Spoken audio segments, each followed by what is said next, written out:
Hmm. Uh, huh?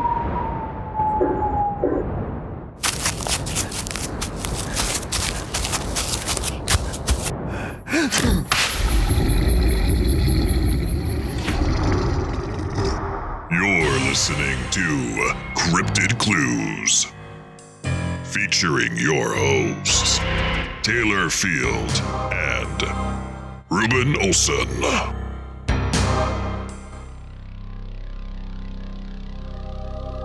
Hello, ladies and gentlemen. Welcome back to another episode of Cryptid Clues. I am your host, Taylor, and today we got another interesting topic of discussion, time travel. Now, not too long ago, I was having a discussion about time travel and multiversal travel, and I thought, of the two, time travel is something we've hinted at a little bit on the cast, but it'd be a good thing to kind of explore a little bit more. But I'm going to add another component to it, and that component is aliens. I think that there is a very intriguing thing between the two and a connection that can be formed. And I think it's worthwhile to do a little bit of exploration on that in today's episode. But before we get into that, a couple of plugs. You can find us CryptidClues.ca and get blog access and just learn a little bit more about the show there. And you can also find us on our social media channels, Cryptid Clues on Twitter, YouTube, and Facebook. And additionally, we're also on Patreon where you can get ad-free early episodes and some exclusive episodes as well. Again, massive shout outs and thank you to everyone that's been listening and supporting the show so far. We've just been absolutely ecstatic, me and Reuben, for just how many people have been tuning in and actually messaging us and just giving us cool ideas and having just awesome real conversations about these crazy mysterious things. It's great to be able to talk with many people that are like-minded and learning about these things, and it's a good time. So again, thank you to everyone that's been reaching out and been supporting the show. Again, additionally, you can also send us an email. cryptidclues@gmail.com is our email. So there you go. But without further ado, let's get into this. So I'm going to quote here, and I quote, "Two possibilities exist. Either we are alone in the universe or we are not. Both are equally terrifying." End quote. Arthur C. Clarke. I just think that is a very powerful quote that really can resonate with you, and let that kind of be our gateway into this topic. So the radius of the observable universe is estimated to be about 46.5 billion light years, and its diameter about 93 billion light years. So that's like unfathomably large. Our Milky Way galaxy is estimated to be around 13.6 billion years old. Sorry, 60 billion years old. And life on planet Earth has existed for about 3.7 billion years. Starting off with what we know to be microscopic life forms, and then several ages of climatic events on this planet afterwards, like the dinosaurs existing 60-ish million years ago, and now with us being an ever so small, tiny fragment and stamp on this planet with our existence. The reason I'm wanting to start with this is I wanted to put this into scale and really emphasize the amount of time that's transpired in our galaxy and the size of the galaxy and the length of time on our planet. This period of time and length is incredible, and I know for a fact people don't realize the significance of how insignificant we really are on this grand scale. And I don't say that as an insult or to put on any, oh, you don't know this, you don't know that, or anything like that. But we've all heard the saying, there are more stars in the sky than grains of sand on the planet, and each of those stars could be a sun with an array of planets orbiting it. And whether habitable or not is irrelevant. It genuinely seems that we as a civilization now exist at either the middle or the back half of an already rich and thriving universe, especially for our planet. This is something that I want to be able to really emphasize to more people out there, because it's such a important thing. We gotta use it to just remain grounded and humbled and remind ourselves that there's such a bigger picture going on around us. And with such a vast period of time, I like to imagine that other races that exist out there could most likely have thrived and then died out, or in the midst of their peak as an advanced civilization. And Now, while there is no doubt aliens are visiting our planet and have an extreme interest in what we're doing on our little blue ball of a home, but what does this have to do with time traveling? Now, we can theorize time travel, and time travel to the past is theoretically possible in certain general relative space time calculations that permit traveling faster than the speed of light, such as cosmic strings and traversable wormholes and such. So let's put time travel into two perspectives. I'm going to do my best to be very clear in how I explain this because this can get a little bit murky. Forward and backward. Now, if we want to go forward, let's hop into our advanced spaceship that has hyperspace capabilities and blast beyond the speed of light around a planet. The whole trip could take seconds or minutes, and we return home and land. It could have been years that have passed. So we could essentially move forwards, but how do we move back? Now, I'm not an expert or a scientist, as all this information I formed together with my own research and perspective. We know portals are real in specific circumstances, and I did an episode not too long ago that explained some portals can randomly open up between our Earth and our sun, and they they essentially generate like a superhighway of energy, and that's where you get certain fantastical things happening in the sky like auras and such, and this is energy shooting from the sun that is coming out and hitting the earth and our atmosphere, and they got super highways, and possibly you could make these highways traversable if you have the right technology and ship and could time it all successfully, but that's technology is eons out of our reach for now, I would say. But let's say you could control these highways. We've seen the movies that detail these things. You got your Star Wars and your Star Trek and all that. And if you could essentially execute the same method of advancing in time but backwards, then you could take an indirect route back in time. But using wormholes and such might just allow you to pick specific points in time. Wormholes are theorized to create shortcuts for long journeys. But being only theory, these shortcuts aren't confirmed at all to be only over long distances, but maybe could apply to time distances as well. You also have to take into account that if we traveled into the future and past, that would require you being in a stationary device while the physical surroundings actually shift backwards. And I'm going to kind of use the movie The Time Machine as an example, where our character sits in this device, this pod. It creates like a shielding around him, and the physical worlds and environment around him is actually revolving backwards in time instead of him flowing to a different state of time. And that's where I'm heading here now. So is there a constant state of the past and future always existing in a parallel cosmos that we could access, and doing so would directly affect our current place in time? It's a little convoluted, but hopefully you still follow me here. So, if our universe is well over billions of years old, and humans are a few thousands of years old, and we've only recently been able to theorize time travel and create incredible space technologies, what does that say about pre-existing civilizations that have already formed these concepts and technologies? What if they already do time travel? And which version of time travel is this? Is this a stationary device that actually physically revolves and rewinds the environment and the galaxy around them?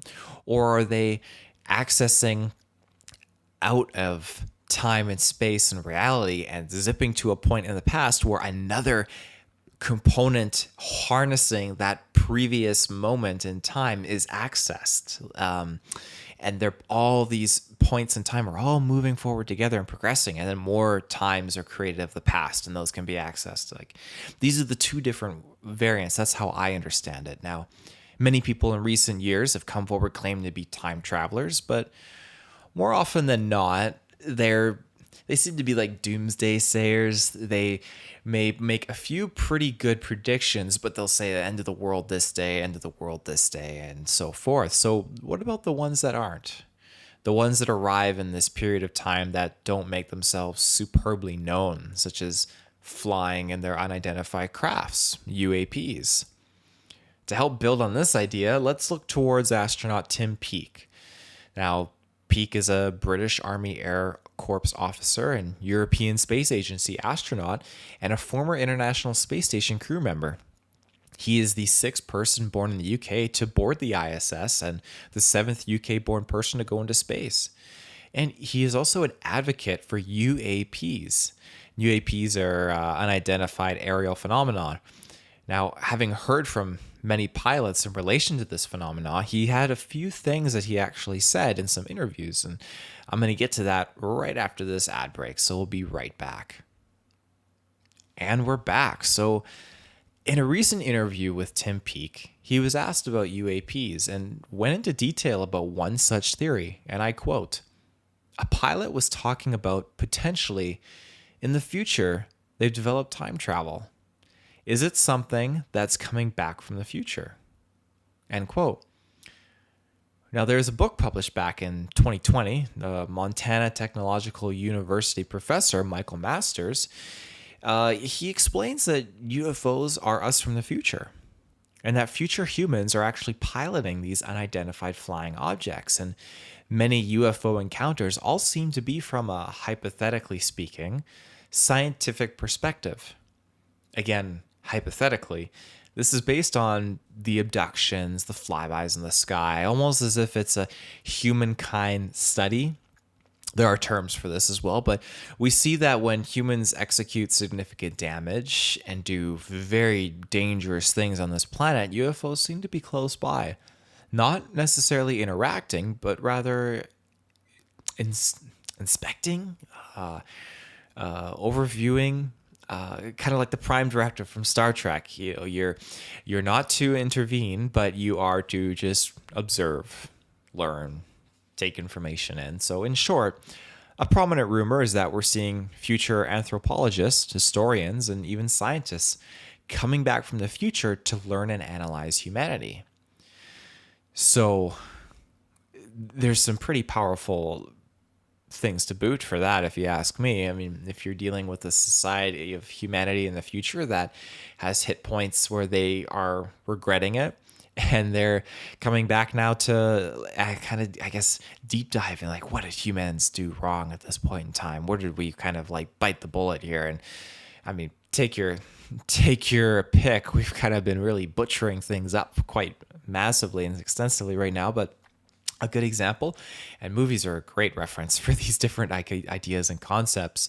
There was a movie recently with Chris Pratt where these aliens are all over, Tomorrow War, that's the name of it. Their aliens are attacking Earth and everything, and basically they come from the future, arrive back in time, and they're like, okay, you're going to come to the future and you're going to fight, and you can come back after a certain amount of time. And if you think about it, it's kind of like that, where they're coming into a different point in time and not really analyzing, but like looking at trying to make a fix and change and so forth.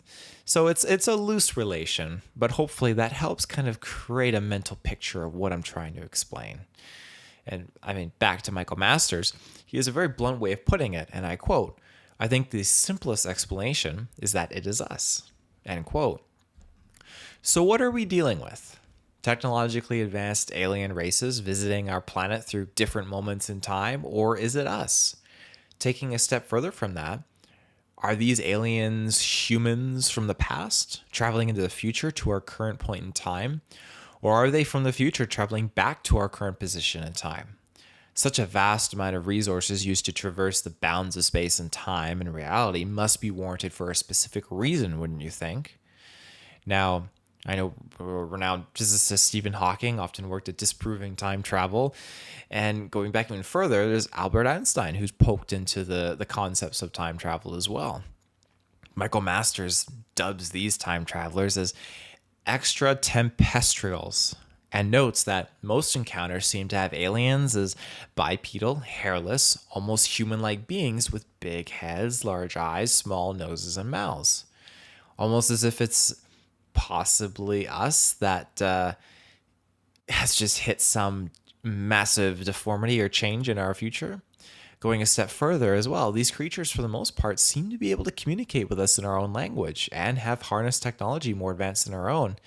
Masters believes that with a significant analysis of consistent patterns on human evolution, including our own recent advances in understandings of time and time travel, that things can be tied together regarding our known aspects and what is still unproven. You could claim that, hey, why wouldn't an alien travel light years and light years throughout space to visit our planet? It's definitely a more simpler concept, and Masters claims otherwise, though. And I quote, "I would argue it's the opposite. We know we're here. We know humans exist. We know that we've had a long evolutionary history on this planet, and we know our technology is going to be more advanced in the future. I think the simplest explanation innately is that it is us. I'm just trying to offer what is likely the most parsimonious explanation." End quote. Parsimonious, that is quite a word there. So in short, what he means is that why base the factual belief of UFOs on being solely aliens that we can't necessarily prove traveled through space and time without body and stuff like that? We only have the factual proof of seeing their craft. And on the note of factual proof, our own existence, therefore, and technology. Technology, as Michael Masters mentions, that is constantly being upgraded and evolving, just like we are as a species. This easily fills that void of the unknown of time-traveling UFO visitors, and it's a compelling argument for sure. So, in retrospect, is that what's really happening? The aliens that we think could be visiting our planet could essentially just be us. But again, we're taking what we know and applying it to the unknown. So it's definitely up to your own perspective and your own interpretation. And it definitely, like I said, it's compelling. This is something that you can look into and really explore, and it's incredible how far this really goes down its own wormhole, I guess I could say.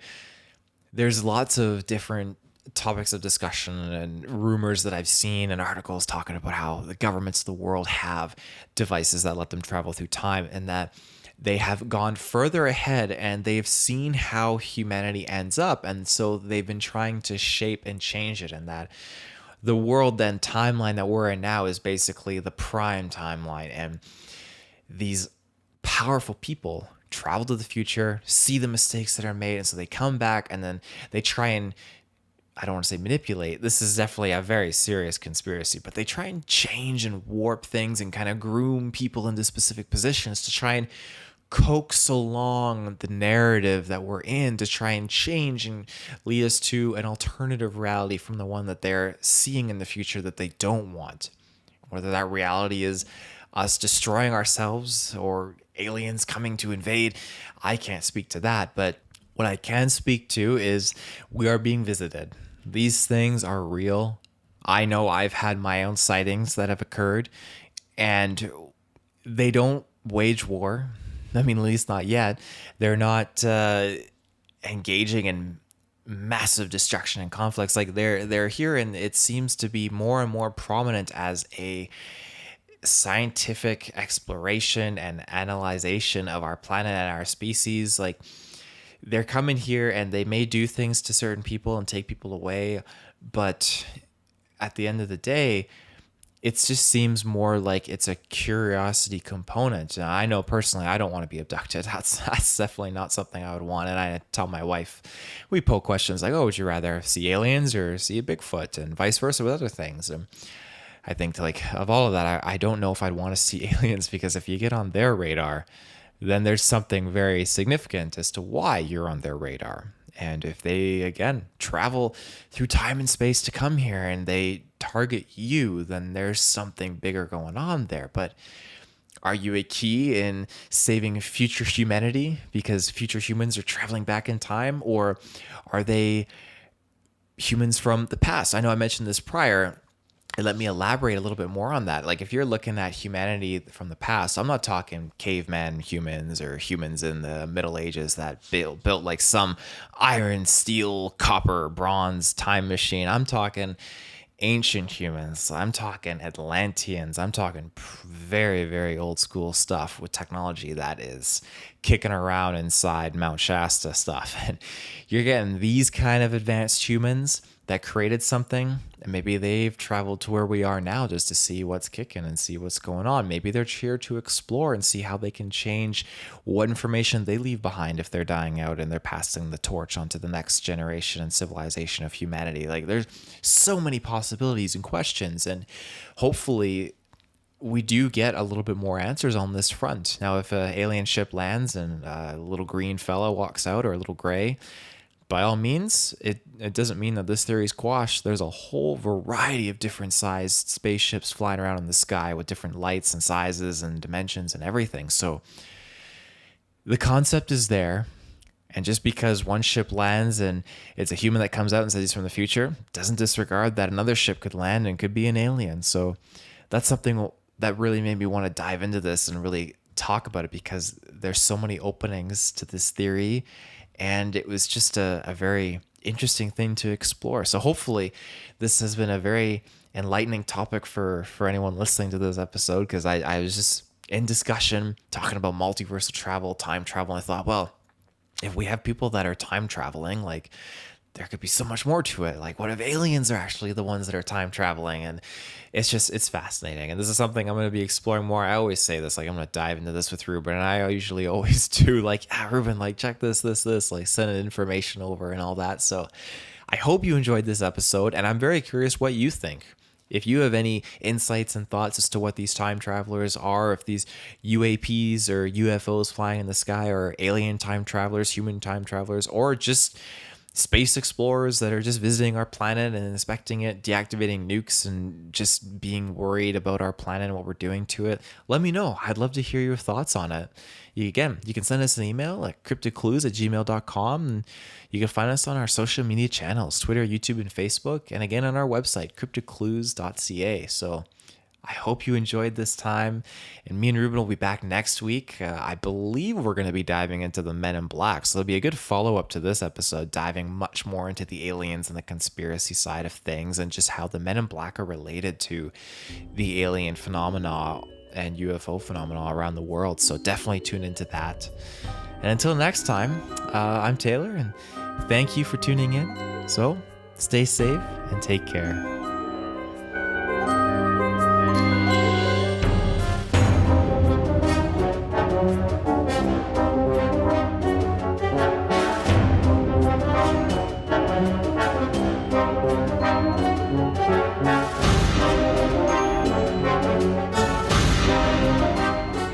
Thank you.